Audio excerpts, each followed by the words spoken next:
Halo anak-anak, selamat pagi. Bagaimana kabarnya pada pagi hari ini? Semoga kita semua selalu dalam keadaan sehat-sehat. Pada pagi hari ini kita akan belajar tematik. Namun sebelumnya Bapak dan Ibu harapkan anak-anak berdoa masing-masing di rumah ya nak ya. Memohon perlindungan pertolongan Tuhan agar apa yang kita pelajari sepanjang hari ini dapat kita pahami dengan baik, serta kita dapat menyelesaikan tugas dengan benar serta tepat waktu.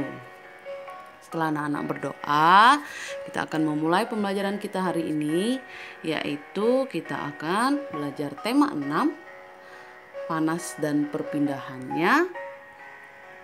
Subtema 1, suhu dan kalor.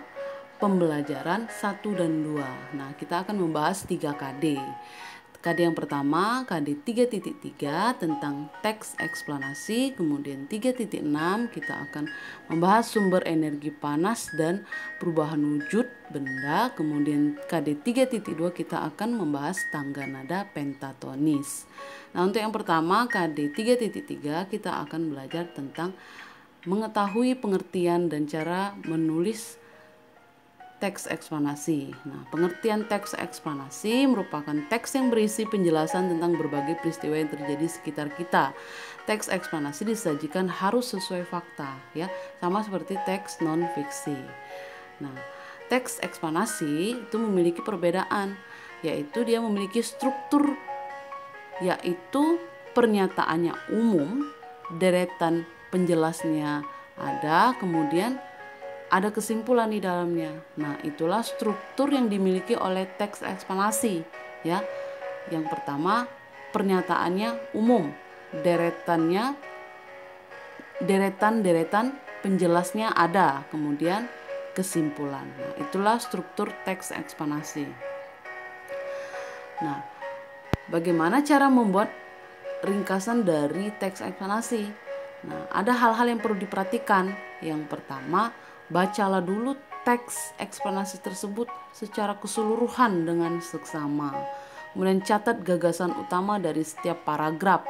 Nah, ubah gagasan utama itu menjadi kalimat efektif yang dapat anak-anak pahami. Kemudian rangkai kalimat tersebut sehingga menjadi paragraf yang padu.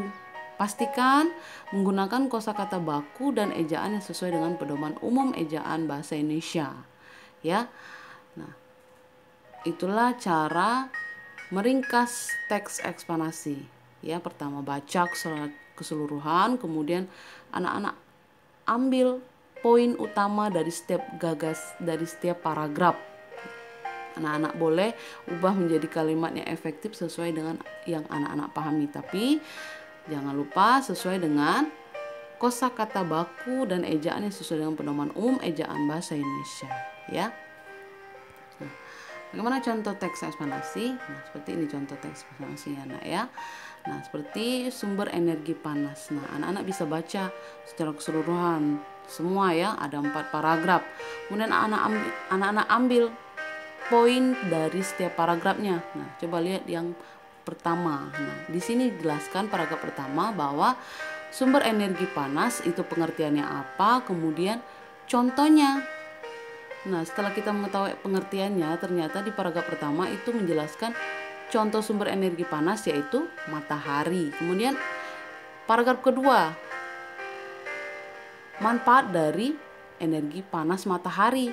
Kemudian yang ketiga, selain matahari, sumber energi panas yaitu berasal dari gesekan atau gosokan. Mulai dari tangan kita bisa menggunakan suatu benda.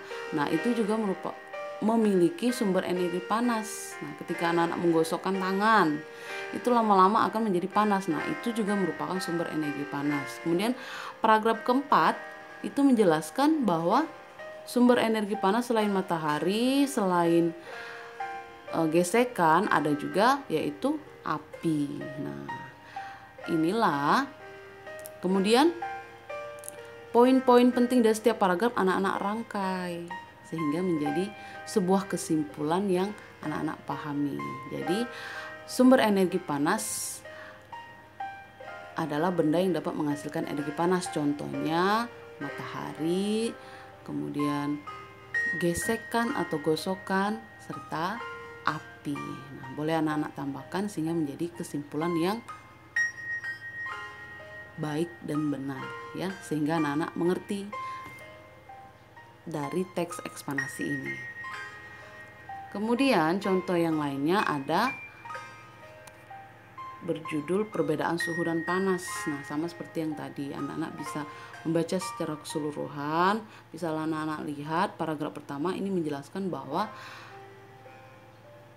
indera peraba kita itu tidak bisa menentukan nilai derajat panas atau dingin, karena pada saat kita berada di pegunungan, kita yang baru datang itu merasakan dinginnya luar biasa, tetapi penduduk yang sudah lama di pegunungan tersebut itu sudah terbiasa, sehingga indera peraba kita tidak bisa menentukan, wah ini terlalu dingin daerah sini.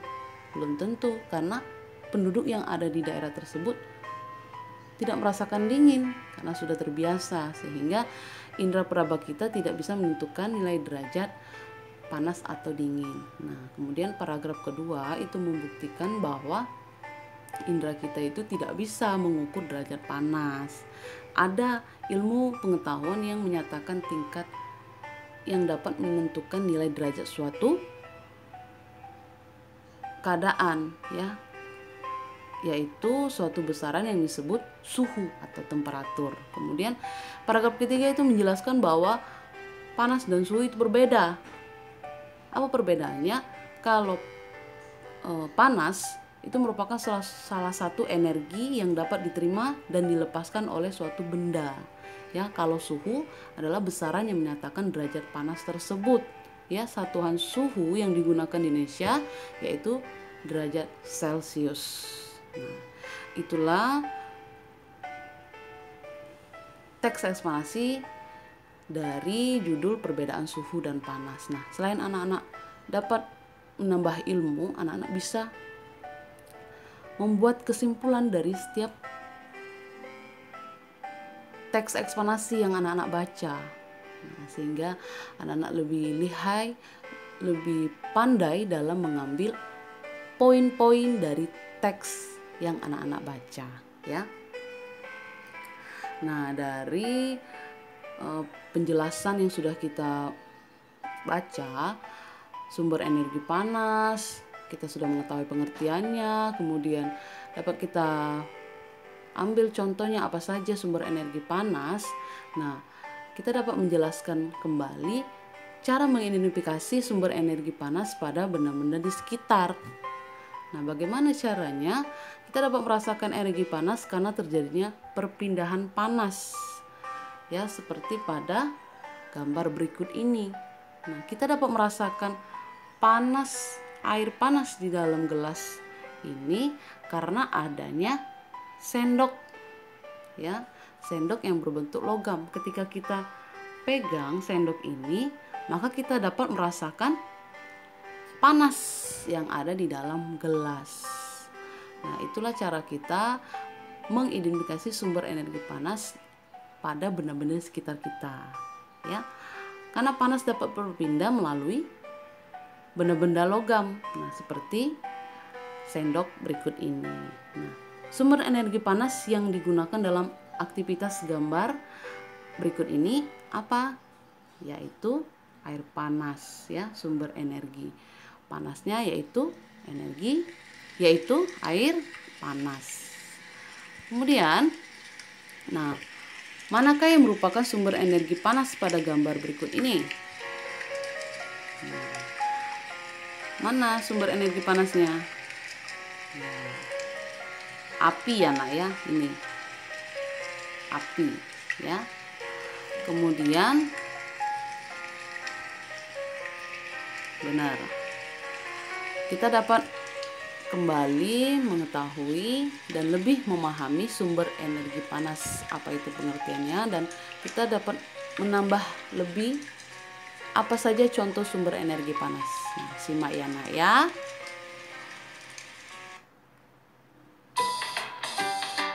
Kalian, apa itu sumber energi panas? Untuk lebih jelasnya, Mari kita simak video berikut ini. Sumber energi panas adalah segala sesuatu yang dapat menghasilkan panas. Berikut ini sumber energi panas yang sering kita jumpai dalam kehidupan sehari-hari. Matahari. Matahari merupakan sumber energi panas yang terbesar bagi bumi. Matahari memiliki banyak manfaat bagi seluruh makhluk yang ada di bumi. Bagi tumbuhan, matahari membantu dalam proses pembuatan makanan, yaitu proses fotosintesis. Manusia memanfaatkan energi matahari untuk berbagai kebutuhan. Beberapa manfaat energi matahari bagi manusia antara lain membantu mengeringkan pakaian, mengeringkan padi, dan mengeringkan ikan asin. Energi matahari juga dapat digunakan sebagai sumber energi pada pembangkit listrik, yaitu pembangkit listrik tenaga surya.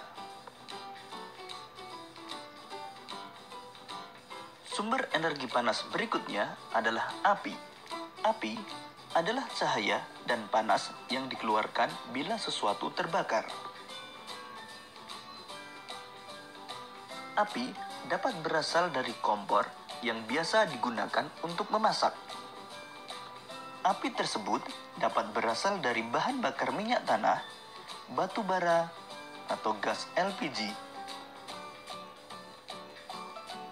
Sumber energi panas berikutnya adalah listrik. Energi panas dapat dihasilkan dari energi listrik. Beberapa peralatan elektronik yang mengubah energi listrik menjadi energi panas antara lain setrika listrik, penanak nasi atau rice cooker, dan kompor listrik. Energi panas berikutnya adalah gesekan. Gesekan dua buah benda dapat menghasilkan panas. Coba gosok-gosokkan kedua telapak tanganmu dengan cepat dan lama. Maka kamu akan merasakan panas pada kedua telapak tanganmu.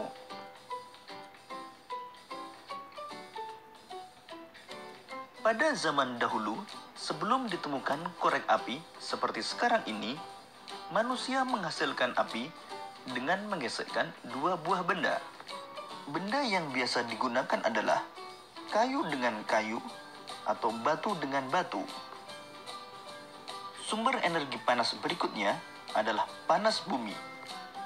Panas bumi merupakan energi yang bersumber dari panas yang terkandung dalam perut bumi dan pada umumnya berhubungan dengan keberadaan gunung berapi.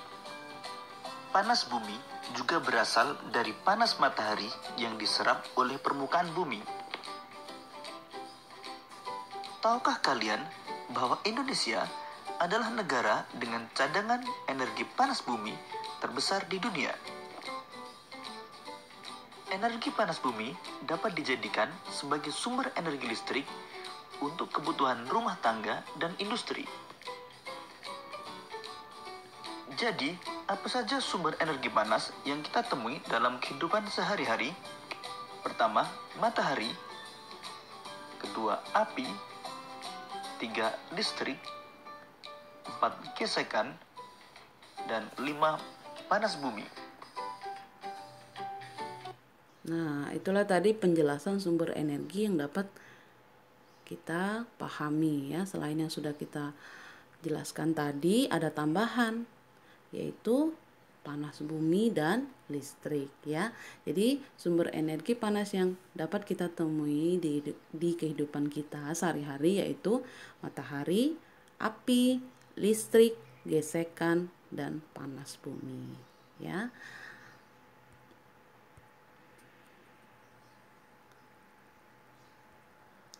Oke, selanjutnya bagaimana pengaruh kalor terhadap suatu benda. Nah, terjadi perubahan wujud karena adanya pengaruh kalor karena adanya pengaruh kalor, karena adanya panas ya nak ya. Seperti pada gambar berikut ini ya. Ada 6 perubahan. Yang pertama mengembun, menguap, kemudian menyublim, mengkristal, mencair, dan membeku ya. Nah, mengembun itu ketika gas menjadi cair ya. Kemudian menguap ketika benda tersebut cair menjadi gas. Selanjutnya menyublim itu padat ke gas. Nah, lihat panahnya ya nak ya. Kemudian mengkristal, dari benda tersebut berbentuk gas menjadi padat. Nah, selanjutnya bagaimana mencair dan membeku? Mencair ketika padat, keadaan benda tersebut padat menjadi cair. Kemudian mencair itu ketika padat menjadi cair. Kalau membeku itu cair menjadi padat. Nah, untuk penjelasan selanjutnya mengenai perubahan wujud benda, perhatikan video berikut ini lagi ya nak ya, supaya anak lebih memahami apa itu perubahan wujud benda.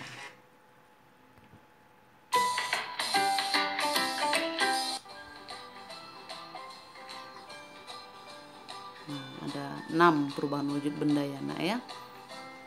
Mencair, membeku, menguap, menyublim.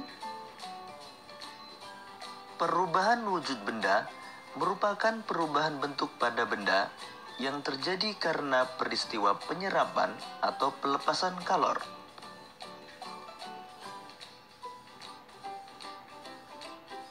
Perhatikan bagan perubahan wujud benda berikut ini. Berdasarkan bagan tersebut, kita dapat mengetahui perubahan wujud dari padat menjadi cair disebut mencair. Sedangkan perubahan wujud dari cair menjadi padat disebut membeku. Perubahan wujud dari cair menjadi gas disebut menguap. Sedangkan perubahan wujud dari gas menjadi cair disebut mengembun. Perubahan wujud dari padat menjadi gas disebut menyublim. Sedangkan perubahan wujud dari gas menjadi padat disebut mengkristal. Dari bagan tersebut, kita juga dapat mengetahui bahwa mencair, menguap, dan menyublim merupakan perubahan wujud benda yang membutuhkan kalor atau menyerap kalor. Sedangkan membeku, mengembun, dan mengkristal merupakan perubahan wujud benda yang terjadi karena benda melepaskan kalor.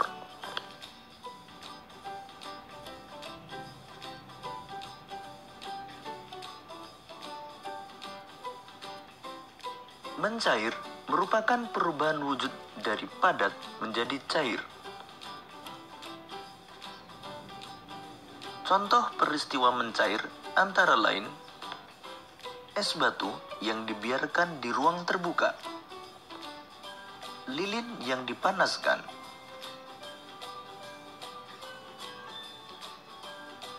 memanaskan mentega,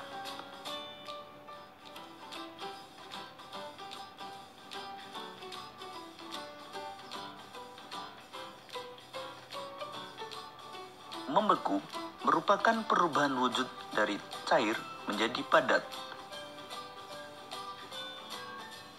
Contoh peristiwa membeku antara lain air menjadi es setelah dimasukkan ke dalam freezer, pembuatan agar-agar.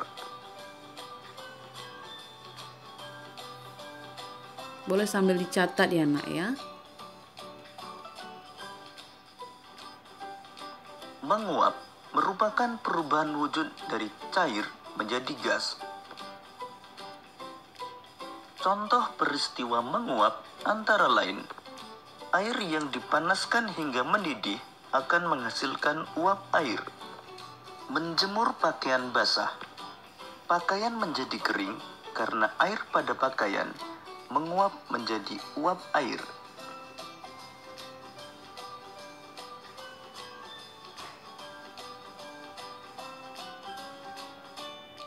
Mengembun merupakan perubahan wujud dari gas menjadi cair.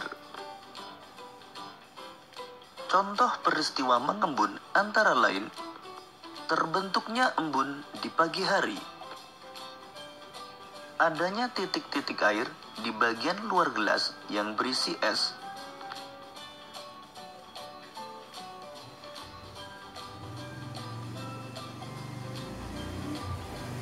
menyublim merupakan perubahan wujud dari padat menjadi gas. Contoh peristiwa menyublim antara lain kapur barus yang diletakkan di lemari. Kapur barus lama-kelamaan akan mengecil dan habis.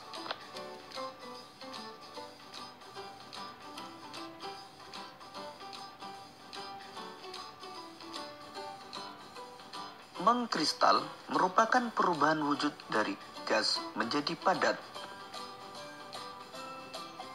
Contoh peristiwa mengkristal antara lain pembuatan es kering. Es kering merupakan es yang dibuat dari gas karbon dioksida. Proses terbentuknya salju.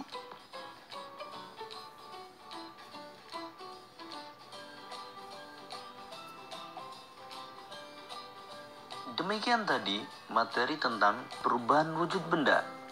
Semoga video ini memudahkanmu dalam memahami materi perubahan wujud benda. Nah, itulah tadi penjelasan tentang perubahan wujud benda. Ingat, ada 6 perubahan wujud benda. Yang pertama mencair, membeku, menguap, mengembun, menyublim, dan mengkristal. Ya nak ya, boleh anak-anak ulang dan boleh anak-anak catat lagi supaya anak-anak lebih memahami pengertian dan contoh dari perubahan wujud benda, ya. Selanjutnya kita akan membahas kembali mengenai suhu. Nah, suhu tadi dapat diukur menggunakan termometer. Nah, ada 4 satuan termometer yang biasa digunakan. Nah, seperti pada contoh termometer yang memiliki 2 jenis skala. Ada skala Celcius, ada skala Fahrenheit. Nah, 4 satuan termometer yang biasa digunakan yaitu Celcius, suhu kisarannya 0 sampai 100. Reaumur, suhu kisarannya 0 sampai 80. Fahrenheit itu suhu kisarannya 32 sampai 212. Kemudian ada Kelvin, suhu kisarannya yaitu 273 sampai 373. Nah, termometer ini dibuat pada tahun 1592 oleh seorang ilmuwan Italia yang bernama Galileo Galilei yang menggunakan udara dan air. Nah, pada tahun 1714 ilmuwan Jerman yang bernama Daniel Gabriel Fahrenheit itu membuat termometer yang berisi air raksa.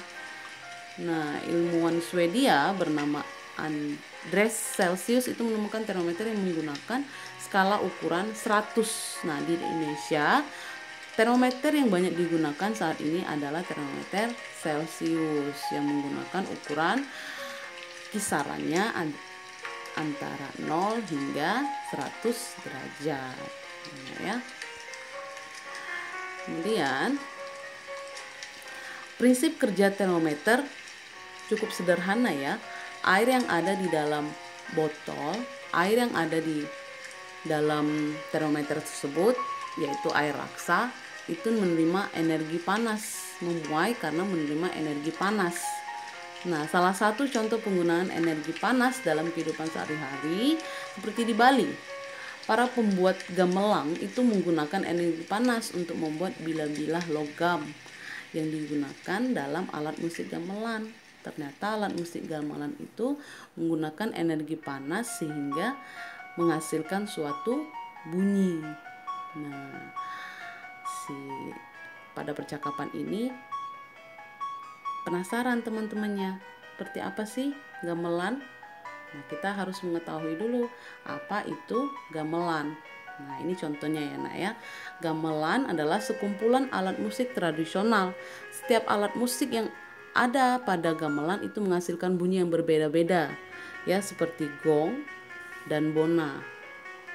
Nah, ini gong, ya. Kemudian ini bona. Ini memiliki bunyi yang berbeda-beda.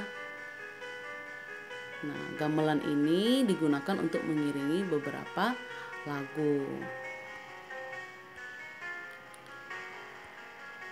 Kemudian kita dapat mengetahui pengertiannya dulu. Tangga nada adalah urutan nada yang disusun secara berurutan, ya. Kemudian beberapa alat musik seperti piano dan organ itu memiliki sistem tangga nada diatonis. Nah, selain diatonis ada tangga nada pentatonis. Ya, nah, ya. Tangga nada pentatonis merupakan jenis tangga nada yang hanya memakai 5 nada pokok. Ya. Ada 2 jenis tangga nada pentatonis, yaitu tangga nada jenis pelok dan tangga nada jenis selendro, ya. Alat musik yang menggunakan tangga nada jenis pelok dan selendro adalah gamelan, ya, gamelan yang dari Jawa. Ada pula gamelan Sunda, Bali, Madura, dan Batak. Kita akan membahas tangga nada pentatonis. Nah, tangga nada pelok dan tangga nada selendro. Biasanya tangga nada pelok itu susunan nadanya do, mi, fa, sol. Dan contoh lagunya Gundul Pakcul dari Jawa Tengah. Sedangkan selendro susunan nadanya biasanya do, re, mi, sol, la.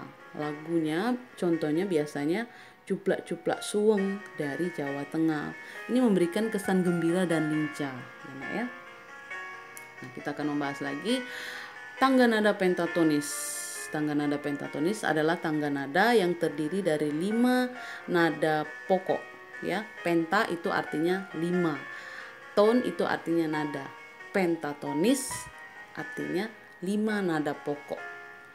Ada 2 jenis tangga nada pentatonis. Yang pertama, tangga nada pentatonis pelok dan tangga nada pentatonis selendro, ya. Ada 2 jenis tangga nada pentatonis, pelok dan selendro. Tangga nada selendro, tangga nada yang memiliki ciri-cirinya itu karakteristiknya gagah, berani, lincah, dan gembira. Nah, selendro ini memiliki sistem urutan nada yang terdiri dari 5 nada, ya, dalam satu gamyangnya dengan pola jarak yang hampir sama. Nah, seperti pada penjelasan susunan nada berikut ini. Nah, kalau selendro itu do, re, mi, sol, la, do. Nah, ada interval dari setiap nadanya. Dari do, re itu intervalnya 1, re ke mi intervalnya 1, mi ke sol 1,5, sol ke la itu 1, kemudian la ke do itu intervalnya 1,5. Itu ya, nak, ya. Kemudian contoh lagu dari tangga nada pentatonis selendro yaitu Cuplak-cuplak suweng dari Jawa Timur. Nah, seperti ini ya, nak, ya. Boleh anak-anak sambil mendengar di YouTube seperti apa lagunya, ya. Cuplak-cuplak suweng. Nah, boleh anak-anak lanjutkan lagi dengan melihat di video YouTube ya, nak, ya. Jangan buka-buka yang lain. Kemudian tangga nada pentatonis peloks. Nah, ini urutan nadanya terdiri dari 5 juga. Nah, menggunakan pola dengan jarak yang berbeda dari selendro. Nah, kalau tangga nada pentatonis pelok itu nadanya do, mi, fa, sol, si, do. Nah, ini ciri-cirinya. Intervalnya juga berbeda dari yang selendro. Kalau yang pelok ini intervalnya ada 2, setengah, 1, 2, dan setengah. Seperti pada contoh yang sudah Ibu sampaikan ini. Nah, contoh lagunya apa kalau peloks? Pelok ini contoh lagunya yaitu Gundul-gundul Pakcul, berasal dari Jawa Tengah. Udah pada tahu semua ya, nak, ya, lagunya? Gundul-gundul Pakcul-cul kelengengan. Boleh anak-anak lihat lagi di YouTube, ya. Jangan lihat yang lain ya videonya. Nah, terakhir ini ada penjelasan bahwa cara mendaftar online untuk masuk ke SD Singkaralus. Selesai pembelajaran kita pada pagi hari ini. Terima kasih anak-anak sudah menyimak penjelasan Ibu dari awal sampai akhir. Nah, karena kita sudah belajar pada pagi hari ini, mari kita tutup dengan berdoa. Bapak dan Ibu harapkan anak-anak berdoa masing-masing di rumah ya nak ya. Memohon perlindungan pertolongan Tuhan dan mengucapkan terima kasih kepada Tuhan karena sudah belajar dan dapat memahami materi pada hari ini. Nah, jangan lupa tugas akan dikerjakan di Google Form yang linknya akan Bapak dan Ibu kirimkan di WA Group. Kerjakan dengan benar serta tepat waktu ya nak ya. Jangan lupa tetap terus semangat, gembira, dan tetap selalu melaksanakan protokol kesehatan ya. Ketika anak-anak keluar, menggunakan masker, sering-sering cuci tangan, dan lakukan jaga jarak. Selalu makan makanan yang bergizi, jangan malas makan, jangan selalu main game ya. Selalu mandi, jangan mentang-mentang di rumah lalu tidak mandi ya. Harus jaga kebersihan, jaga kesehatan, dan jaga pola makan. Selalu gembira dan jangan lupa berdoa ya nak ya. Oke anak-anak, terima kasih. Tetap selalu semangat, ceria. Salam dari Bapak Ibu dan semoga kita cepat bertemu lagi. Dadah anak-anak, sampai jumpa.